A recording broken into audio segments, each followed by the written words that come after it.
ইসির কর্মকর্তাদের রিটার্নিং কর্মকর্তা করার প্রস্তাব বিএনপির। জাতীয় নির্বাচনকে সামনে রেখে সিপিবির মনোনয়ন ফর্ম বিতরণ শুরু আগামীকাল। বিএনপির কেউ তারেক রহমানের ছবি ব্যবহার করলে ইসি কি ঠেকাতে পারবে, প্রশ্ন এনসিপির। আমরা ট্রানজিশনাল পিরিয়ডে আছি, একটা দোলাচল চলছে, বললেন মির্জা ফখরুল। নির্বাচনী পরিবেশ তৈরিতে মনিটরিং কমিটি গঠনের দাবি গণসংহতি আন্দোলনের জুনায়েদ সাকি। ভোটের আগে প্রশাসনে বদলিতে জামায়াতের আস্থা লটাইতে, বললেন জামায়াত নেতা মিয়া গোলাম পরোয়ার। তারেক রহমানকে নিয়ে তথ্যচিত্র, সংকট সংগ্রামে সাফল্য মুক্তি পাবে কাল। অতীতের সব ভুলে বাংলাদেশ পাকিস্তান এখন ভাই ভাই, বললেন পাকিস্তানি রাজনীতিক ফজলুর রহমান।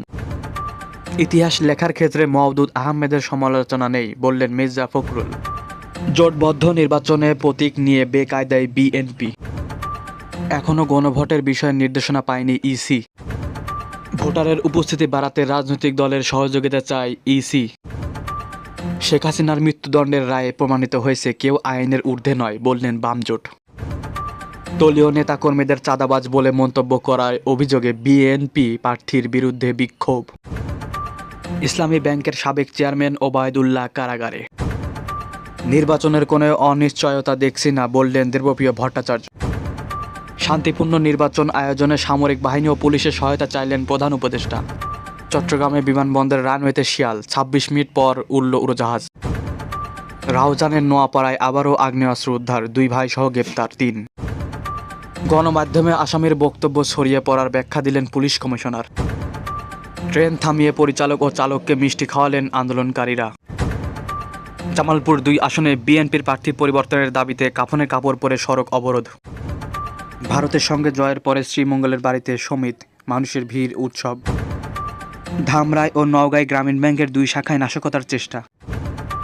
গাজীপুরে কয়েল কারখানায় আগুন। আমানতের টাকা ফেরতের দাবিতে 7ম দিনের মতো মাদারগঞ্জ উপজেলা পরিষদ ঘেরাও। কুমারখালী পৌরসভায় কিলঘুষিতে গাড়ি চালকের মৃত্যুর অভিযোগ, অভিযুক্ত কর্মচারীর বাড়ি ভাঙচুর। ব্রাহ্মণবাড়িয়া 1 আসনে বিএনপি প্রার্থীর পরিবর্তনের দাবিতে মানববন্ধন ও বিক্ষোভ। সাকসু নির্বাচন তফসিলের পরও নির্বাচনের তারিখ নিয়ে ছাত্রদল শিবিরের বিপরীতমুখী অবস্থান। ভারতের বিপক্ষে এই জয় প্রত্যেক বাংলাদেশিকে গর্বিত করেছে প্রধান উপদেষ্টা। বিজয় দিবসে এবারও কুচকাওয়াজ হবে না, বললেন স্বরাষ্ট্র উপদেষ্টা জাহাঙ্গীর আলম চৌধুরী। সাংবাদিক মিজানুর প্রসঙ্গে স্বরাষ্ট্র উপদেষ্টা বললেন, তদন্তের পর আমি জানতে পারব। রোকেয়া বিশ্ববিদ্যালয়ের ছাত্র সংসদ নির্বাচনের তফসিল পূর্ণ বিবেচনার দাবিতে সংবাদ সম্মেলন। গাজীপুরে কয়েল কারখানায় আগুন, 3.5 ঘন্টায় নিয়ন্ত্রণে। ময়মনসিংহ রেল স্টেশনে দাঁড়িয়ে থাকা ট্রেনে আগুন, ধাওয়া দেওয়ায় পালালো দুর্বৃত্তরা। পারমাণবিক জ্বালানি ও F-35 যুদ্ধবিমানের বিক্রি নিয়ে যুক্তরাষ্ট্র সৌদি আরবের চুক্তি। খাশোগি হত্যাকাণ্ডের ব্যাপারে কিছুই জানতেন না সৌদি যুবরাজ, বললেন ট্রাম্প। আল জাজিরার বিশ্লেষণ, ভারত কেন শেখ হাসিনাকে বাংলাদেশে ফেরত দিতে চাইবে না। গাজায় স্থিতিশীলতা রক্ষাকারী বাহিনী নিয়ে ট্রাম্পের প্রস্তাবে কেন ভোট দেয়নি রাশিয়া, জানালেন জাতিসংঘ রুশ রাষ্ট্রদূত ভাসিলি নেবেনজিয়া।